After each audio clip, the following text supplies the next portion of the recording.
Okay, mic test.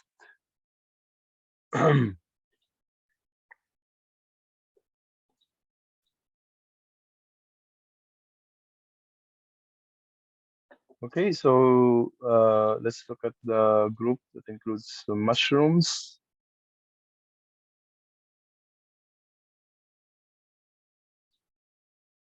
Yeah, okay, so Basidiomycota is the group that contains mushrooms.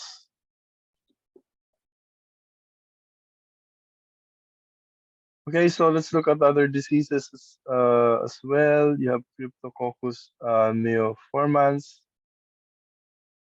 So this is found as a yeast in the environment, but it can enter into the lungs, especially if you have a weak immune system. So this can cause serious lung cancer. So pag may autoimmune disease or may HIV or AIDS, so this fungus will cause problems. So an edible mushroom, Agricus campestris. So this is poisonous, no? So this is known as the death cap. So may mga mushrooms na poisonous. Actually, yung mga magic mushrooms, no, they're hallucinogenic. So they can cause you to see, uh, you can, tawag dito, you can hallucinate having eating these magic mushrooms na yung ginagawang drugs ng iba. They digest these mushrooms. So, uh, and this has, this has some hallucinogen inside them, so it will cause them to hallucinate. Kaya yan yung yung purified form from these mushrooms. You have LSD, lysergic acid. So this is a very potent hallucinogen. So the not all mushrooms are edible, no? So you have to take note. You have to you have to be sure that the uh, the mushroom is not poisonous. Okay? Pag hindi ka sure, huwag niyong kainin. Kaysa naman mamatay. Okay, so this is the life cycle of a Basidiomycete. So this is the life cycle of a mushroom. So you form mycelia, and you have two mating types, the plus and the minus. So uh, they will form plasmogamy. So there will be fusion, and then you will have a dikaryotic mycelium. So ayan yung dikaryotic mycelium na yan.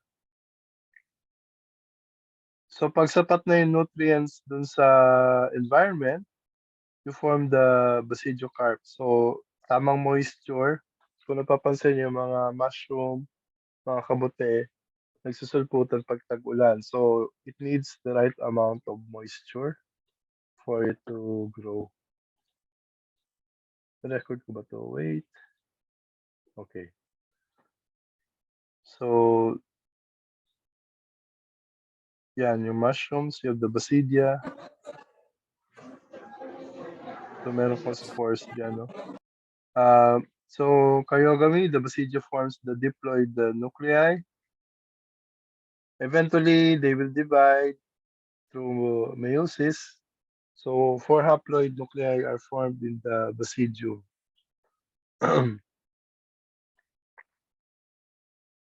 So you have now four nuclei, and this is again, it is haploid, no?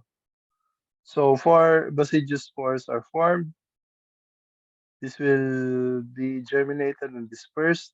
So you form the basidiospores, and then the basidiospores can form the mycelia again. So the whole process repeats itself.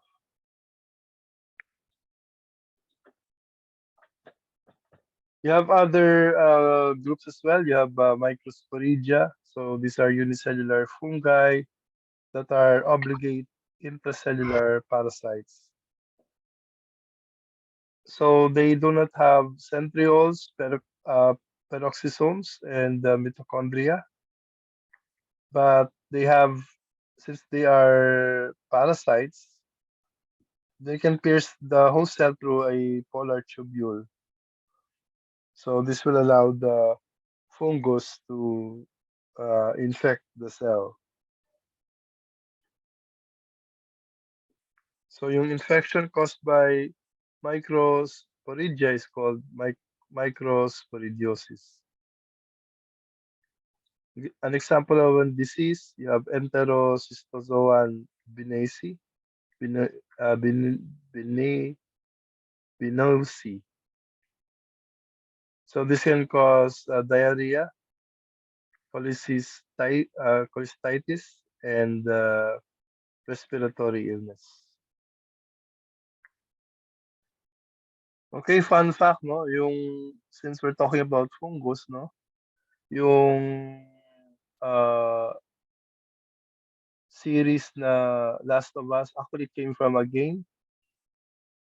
So it's a widely popular game.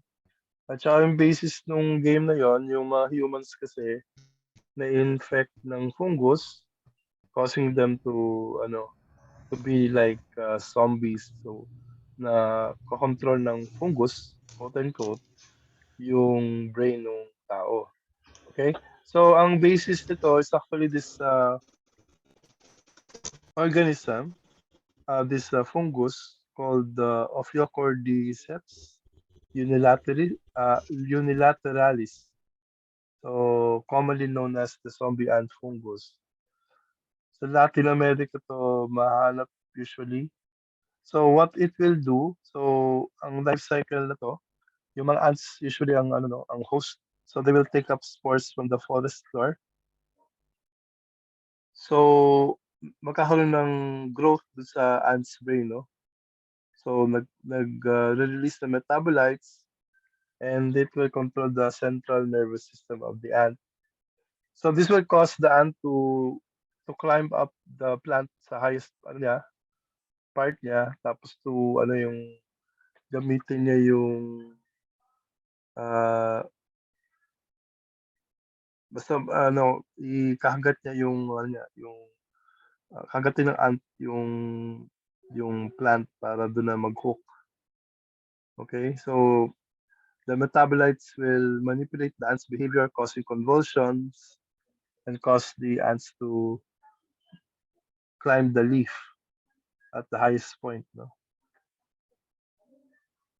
So eventually, the cell population grows within the ant's mandibular muscles, and this will alter the organelle numbers and amino acid balance. Eventually, the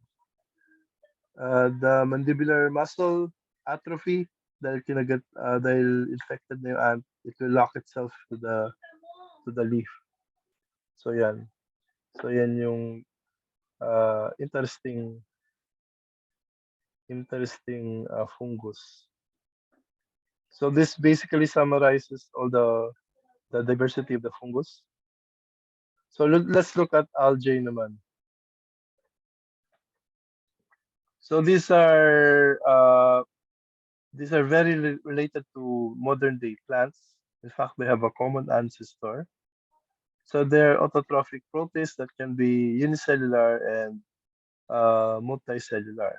So we have discussed this in the previous uh, last week. The supergroup Chromalviolata, you have dinoflagellates, diatoms, golden algae, and brown algae. You have the archaeoplastid, so much related to plants. You have the green algae and the red algae. So red algae is the source of agarose, and carrageenan. So these are used for gelatin and for lab din, no, ginagamit natin yung agar, no?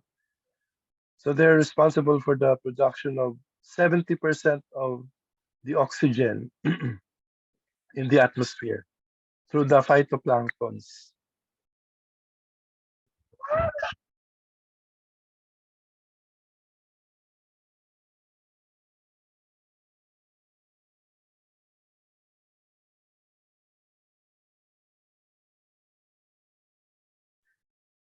Okay, so yung phytoplanktons, ito nga yung algae na nag-absorb ng carbon dioxide, tapos through photosynthesis, it produces 70% of the uh, Earth's oxygen. No? So mas ano pa, as important as the forest. No? Kaya importante itong mga algae na to. But there are also harmful algal blooms, katulad ng red tide, no? So they will produce a lot of toxins, and it will accumulate in some marine organism, and if humans eat this, they can die. They can die from ingesting these toxins.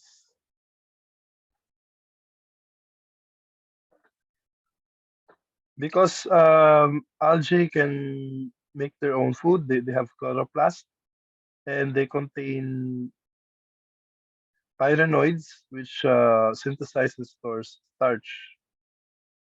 Okay, so depende sa algae. Chloroplasts themselves differ in their number of membranes. Depende sa type of algae.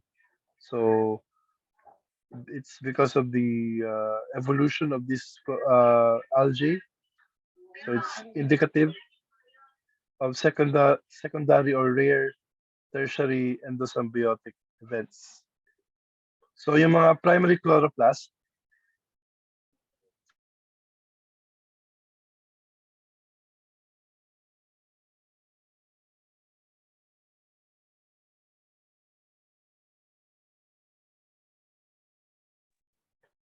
so the primary chloroplast, they have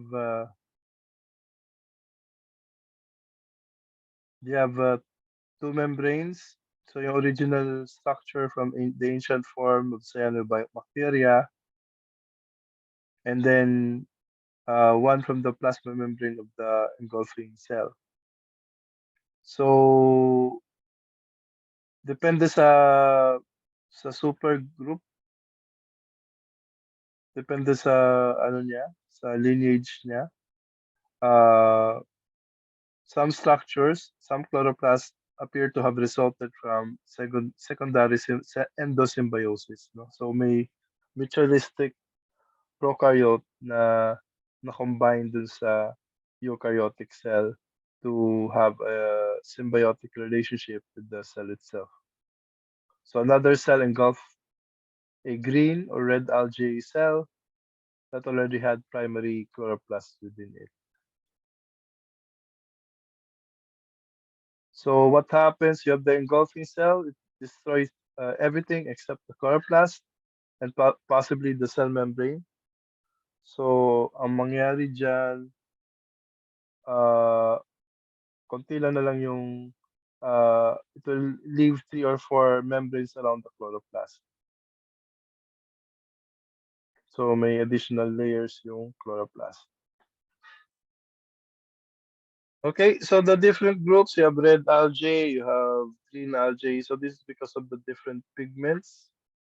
So they are reflected in common names such as red algae, brown algae, and the green algae.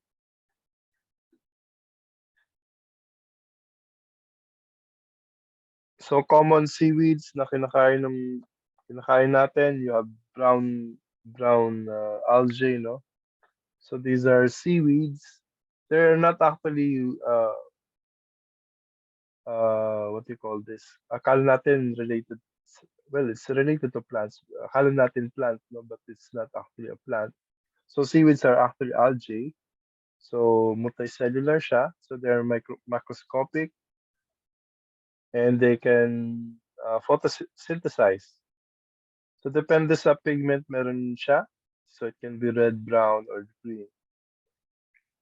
So all of them can use those pigments to photosynthesize or to produce oxygen. They do not have tissues or organs, pero may mga structures na isipin mo na related dun sa mga structures ng plants. Since they live in marine environments, they do not have a waxy cuticle that will prevent desiccation. So yun, we mentioned dinoflagellates. Again, it's related to yung red tides, no? Yung mga harmful algal blooms. So they're important components of planktons. So they can be phototrophic. So they use light as the primary source of energy. Heterotrophic, they can obtain food from organic compounds, and they can have both. They can have nutrition from both heterotrophic and autotrophic methods. Mixotrophic ang tawag. Okay. Uh, so photosynthetic algae use chlorophyll A, chlorophyll C2, and other pigments. So they have two flagella. So it is under dinoflagellates. To, no? So they have cellulose plates forming a hard outer covering. So this is called theca. Again, if there's algal blooms, maraming dinoflagellates, they can produce neurotoxin, and it can accumulate sa mga filter feeders like oysters or mussels, tahong in Tagalog. When you eat too much of this, then it can cause paralysis. Okay. Um, Exposure can occur through contact with water containing dinoflagellate toxins. O, syempre, hindi naman natin ininom masyado yung dagat. So, usually mga fish yan. But if we eat organisms like filter feeders, yun na magkakos ng ano natin, ng death. So population of dinoflagellates become particularly dense. A red tide can occur. So this is a harmful algal bloom. So it can cause harm to marine life and to humans who consume contaminated marine life. Example ng dinoflagellates, no? So may cellulose armor siya, meron siyang two flagella here.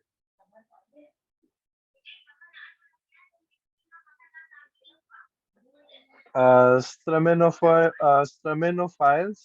So this is under the golden algae, Chrysophyta. The brown algae is under the group Phyphyta, and diatoms is under Bacillariophyta. Okay? So yung diatoms na yan, uh, their cell walls are made up of silica. So ginagamit siya sa science, usually in the chemistry lab, in chromatography. So ginagamit nila yung silica na diatoms to isolate chemicals. So marami yan sa seafloor, no? Pag namatay yung diatoms, diretso yan sa seafloor. So para siyang ideal na carbon storage, no? So ina-absorb niya yung carbon dioxide, hindi na bumabalik yung carbon dun sa carbon cycle, kaya it will sink to the bottom of the sea. So ideal yan kasi gusto natin bumaba yung carbon dioxide sa air. Kasi if we are, yung puno, nag-absorb nga siya ng carbon dioxide, pero pinuputol naman natin, tapos ginagawa natin kahoy or uling, so bumabalik yung carbon sa atmosphere. Unlike dito sa diatoms, pag namatay sila, they will just sink to the bottom of the ocean floor. So they have frustules, which are outer cell walls of crystallized silica. Itong brown algae, this is the common food source natin, no? Especially Japanese seaweed. So you have multicellular marine seaweeds. So you have green algae, chlorophyta, under the supergroup Archaeplastids, red algae, rhodophyta.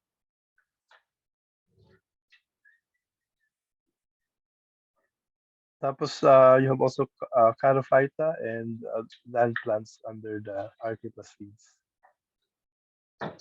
So Charophyta yung pinakamalapit sa land plants. They have a common ancestor and they share a mechanism of cell division and important biochemical pathways. Okay, so ito yung mga diversity ng algae. So kita natin dito sa first picture, may yung kelp forest, no? So importante yan for marine ecosystem. So para silang may leaves at saka may roots. Okay, so ayan, makikita natin yung iba-ibang species sa kanya. Dito sa second row, makikita mo itong, di ba sa ah, di ba sa mga movies nakikita nyo yun na umiilaw yung tubig, no? So this is because of bioluminescence caused by dinoflagellates. Pumunta nga ako sa ano ba yan? Kalangaman Island kasi nga meron silang meron namang season na may bioluminescence, no? So timingan nyo na walang buwan. So new moon, pag new moon walang buwan na ano, during the night. So makita nyo yung pag hinampas nyo yung tubig, magkakaroon ng bioluminescence. So parang umiilaw yung tubig. Okay? So although common siya sa dun sa island na yon, I think meron din sa Pangasinan. It's possible that na matsyempohan mo yung ganyan na phenomenon. So very ano siya, very interesting phenomenon kasi nga parang umiilaw yung tubig. Pag hinampas mo yung tubig or tumama sa katawan mo, iilaw siya. So yan, interesting. So diatoms, ayan ginagamit nga yung pag namatay siya, it will go to the ocean floor and that becomes diatomaceous earth. Itong the last one, ito yung mga unique organisms. You have volvox. So actually, this is not yung nakikita yung sphere. It's not actually the organism itself. Actually, yung organism, yung mga small dots na yan. So actually, this structure is formed by many unicellular organisms. Tapos may flagella sila. So parang they work together like a colony. So this whole structure is actually a combination of many unicellular organisms. So yun yung unique sa Volvox.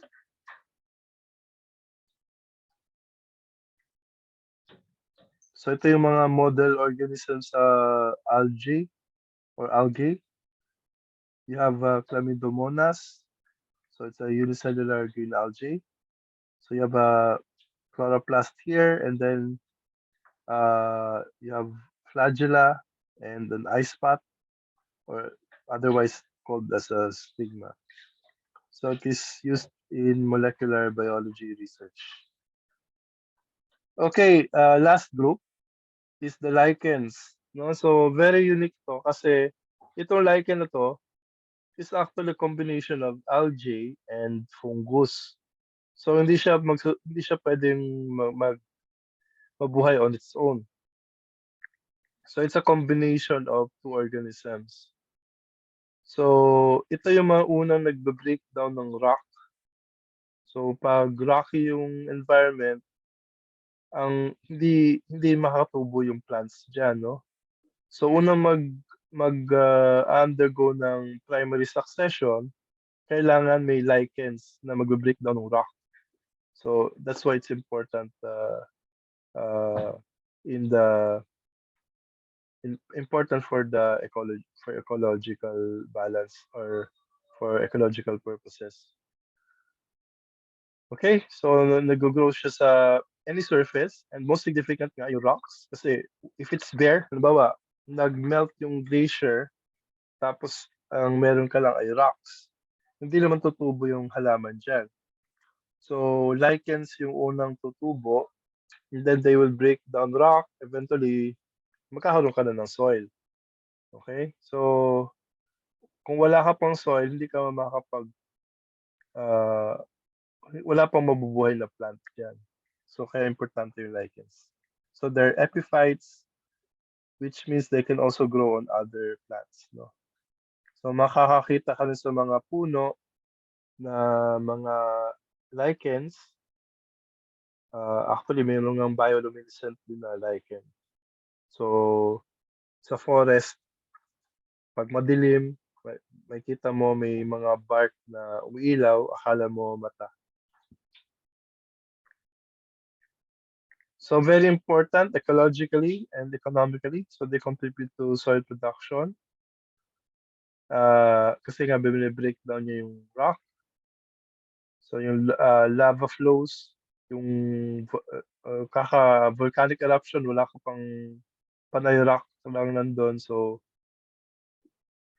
katulad ng lava flows lang, ano lang yun, solidify as rock. So these are early colonizers. They are also used in food and to extract chemicals such as dyes and antimicrobial substances. So kasama siya sa bandage production.